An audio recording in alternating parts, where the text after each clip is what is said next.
jangan sampai ada kesan nih, Pras. Ini kelas menengah terutama ya. Mhm. Dia PPN saat belanja kena, ya. Mhm. Kemudian PPN saat streaming, ya, dia YouTuber atau content creator juga kena. Ya, PPN dalam aplikasi e-commerce dia kena. Sekarang PPN untuk aplikasi olahraga yang sebetulnya mereka butuhkan untuk menunjang fisik mereka itu juga kena. Jadi meskipun ini kecil-kecil, tapi ini dampaknya jadi berat juga kalau diakumulasikan.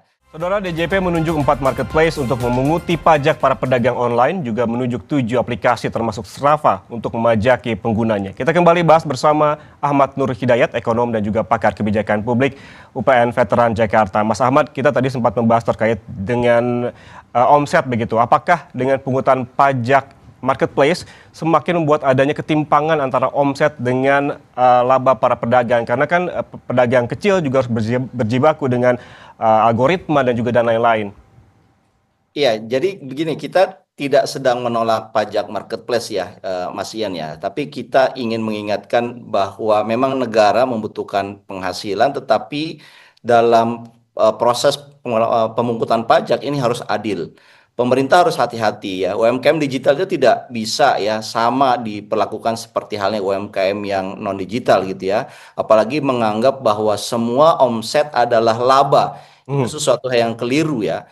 Yang kalau saya perhatikan teman-teman di UMKM digital ini adalah mereka kena biaya komisi, margin mereka juga tipis. Kalau mereka jual terlalu mahal, mereka ditinggal customer. Belum lagi ada perang iklan, perang harga, ya, ongkos logistik juga. Satu yang mereka tidak kendalikan adalah algoritma. Algoritma marketplace itu tidak mereka kendalikan, UMKM kendalikan gitu. Artinya sebenarnya beban mereka juga signifikan luar biasa, sehingga kalau kita menganggap omset adalah laba dan dikenakan dari material omset itu, tentunya ini akan sangat memberatkan buat UMKM digital.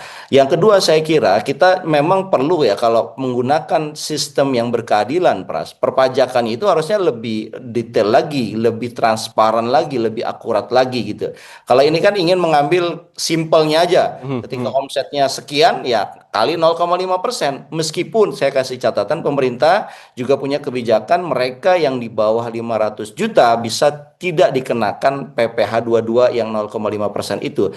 Tetapi lagi-lagi syaratnya adalah harus menyatakan, harus mengirimkan surat.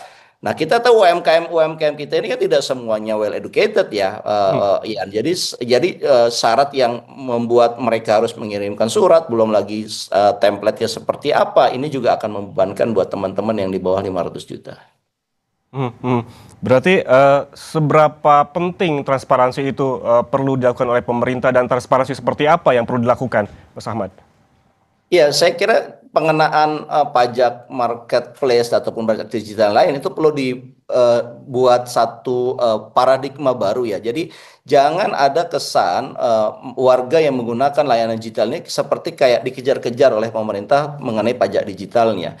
Padahal ini baru satu sisi ya. Sisi yang lain adalah mereka yang digital juga butuh perlindungan dari pemerintah. Ekosistemnya butuh dibuat yang mendukung. Saya kira ini juga narasi yang harus disampaikan oleh pemerintah supaya balance, bukan hanya keuntungannya yang ingin didapatkan ya melalui pajak, tetapi ekosistem mereka juga harus dibiarkan sehat. Itu yang pertama. Yang kedua, saya kira pemerintah juga harus peduli ya bahwa jangan melihat sesuatu yang wah ini transaksinya luar biasa, tetapi lihat nature dari digital ini. Nature dari digital ini Anda tidak bisa mengambil margin besar. Jadi margin Anda itu harus sangat efisien begitu ya, sehingga mereka bisa survive. Nah, prinsip inilah yang harus difahami betul oleh para policy maker supaya nanti dalam implementasinya mereka tidak mengenakan sesuatu yang tidak fair kepada teman-teman UMKM digital ini. Mhm. Intinya ekosistemnya juga harus sehat begitu, dimulai dari ekosistem. Tapi kalau kita berkaca pada sisi lain begitu, ada juga dari sisi asosiasi seperti IDEA begitu yang menyatakan kesiapannya terkait dengan aturan ini. Apakah ini menurut Anda serta-merta mewakili kesiapan jutaan pedagang kecil di marketplace?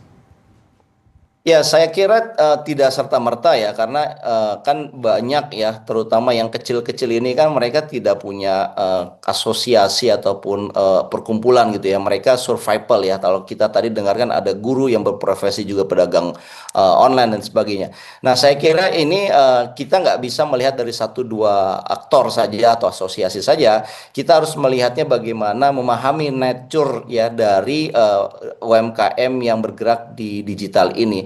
Kalau nature-nya kita sudah pahami dan kemudian kita mengimplementasikannya dengan adil, saya kira tidak hanya satu dua asosiasi ini, bahkan didukung oleh semua ya mereka yang terlibat dalam perdagangan online ini.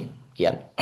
Selain terkait dengan marketplace, tadi juga ada materi yang kita sempat bawakan, Mas Ahmad, terkait sorotan lainnya adalah DJP yang juga menunjuk 7 aplikasi, termasuk aplikasi olahraga Strava, untuk memungut PPN para penggunanya.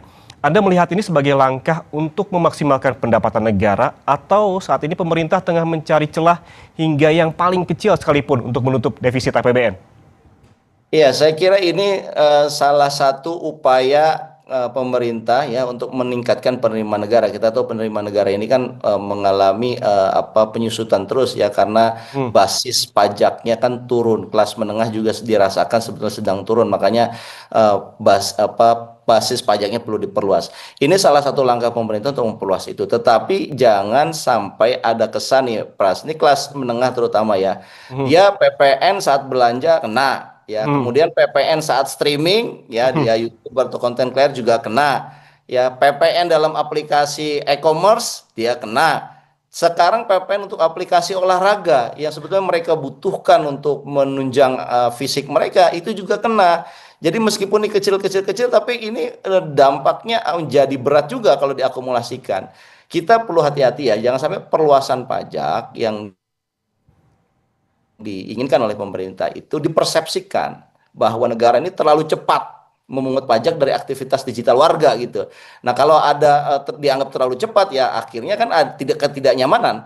Ya apalagi nih kelas menengah ini sebetulnya sedang banyak yang turun kelas ya, dan ini harusnya disupport ya, bukan malah ada perasaan dikejar-kejar oleh pemerintah dalam hal pajaknya begitu. Oke, sederhananya berarti menurut Anda ini lagi-lagi kelas menengah yang kena dampaknya begitu ya, Mas? Bahkan mereka yang butuh pelarian dari himpitan ekonomi dengan berolahraga juga dipajaki. Itu yang jadi ada kesan seperti itu. Padahal kan sebenarnya ya meskipun yang diambil adalah yang berlangganan, yang premium begitulah ya. Tetapi kalau berlangganannya 100.000, katanya kena PPN-nya 11%, itu kan udah 100.000, 11.000 gitu. Dan ini kan satu orang kalau diakumulasi ini sangat banyak ya. Dan bisa nggak kemudian kita juga memastikan ya pajak-pajak yang diambil itu juga bukan berarti ingin mengganggu aktivitas digital dari masyarakat, tapi juga harus dikasih juga ada perlindungan dong terhadap berbagai aktivitas digital masyarakat. Jangan sampai pajaknya diambil tapi perlindungan datanya terekspos di luar, dimanfaatkan, dijual beli oleh aplikasi, itu juga tidak mendapatkan perlindungan. Jadi saya kira kita harus balance juga, Pras, antara mengambil pajak dan membuat ekosistem yang sehat. Oke, harus imbang antara pajak dan juga pelindungan data begitu dari para penggunanya. Tapi kalau kita berbicara soal data, ini Mas Ahmad, hingga 31 Mei 2026, tadi juga sempat ditampilkan melalui grafis, ada total penerimaan negara dari berbagai sektor ekonomi digital telah mencapai 52,85 triliun rupiah. Apakah angka ini mencerminkan semakin besarnya aktivitas ekonomi berbasis digital di Indonesia yang hendak dimaksimalkan oleh pemerintah menurut Anda?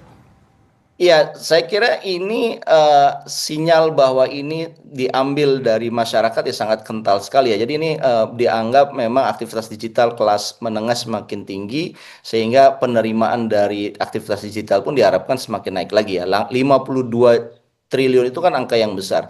Nah, tetapi saya ingin menyampaikan pandangan bahwa kalau perluasan pajak, basis pajak ataupun nominal pajaknya hanya diambil dari kelas menengah, ini akan sangat berbahaya, Pras. Kenapa? Kalau kelas menengahnya sedang baik-baik saja atau sedang tumbuh, is okay. Tapi kalau kelas menengahnya sedang turun kelas dan terus diambil celahnya, baik yang offline, dikejar yang online, digital yang lain, ini akan memberatkan. Sehingga policy makers, dalam hal ini adalah fiscal authority, harus berpikir cara lain. Bisa nggak pemerintah mendapatkan penerimaan negara, tapi tidak menggunakan basis pajaknya adalah kelas menengah yang Apa sedang. misalnya, Mas?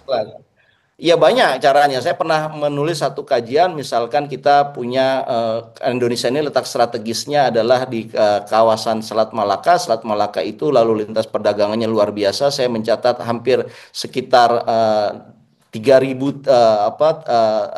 kapal ya setiap hari yang lewat di situ. Resikonya tinggi di situ, bisa kemudian kita mengenakan pajak resiko untuk kapal-kapal yang berlalu lintas di perairan kita karena ada resiko keselamatan dan lingkungan di situ.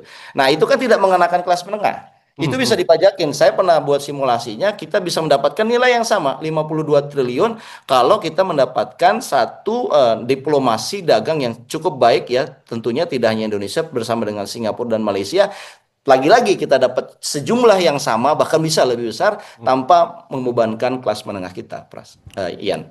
Oke, artinya jangan pajak selalu diambil dari kelas menengah. Bahkan kita ketahui dari data begitu kelas menengah yang makin turun bahkan ke rentan miskin begitu jumlahnya. Dan ada beberapa rekomendasi terkait dengan pendapatan yang tidak selalu diambil dari kelas menengah. Salah satunya terkait dengan pajak risiko kapal. Terima kasih.